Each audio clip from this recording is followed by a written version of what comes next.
জিলা উপায়ুক্ত তিনিচুকীয়া জিলা উপায়ুক্ত আপোনালোকৰ বঁটাৰ প্ৰসংগপত্ৰ প্ৰদান কৰিলে ইয়াৰ বিষয়ে আপুনি কি ক'ব? প্ৰথমতেতো মই সকলোলৈকে আজিৰ শিক্ষক দিৱসৰ এই পবিত্ৰ অনুষ্ঠানটিত মই সকলোলৈকে অভিনন্দন জ্ঞাপন কৰিছোঁ। এই শিক্ষক দিৱসৰ উপলক্ষে মোক যি চৰকাৰে আমাৰ তিনিচুকীয়া জিলা সমিতিয়ে যি মোক বঁটা প্ৰদান কৰিলে, আমি আমাৰ বিদ্যালয়ে 2017 বৰ্ষ গুণোৎসৱত A গ্ৰেড পাইছিলোঁ।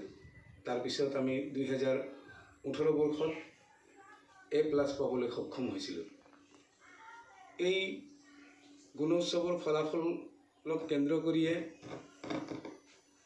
আমাৰ তিনিচুকীয়া জিলা শিক্ষা বিভাগে আমাৰ বিদ্যালয়খনক এক সন্মান দিলে। তাৰ বাবে মই সকলোলৈকে ধন্যবাদ জ্ঞাপন কৰিলোঁ।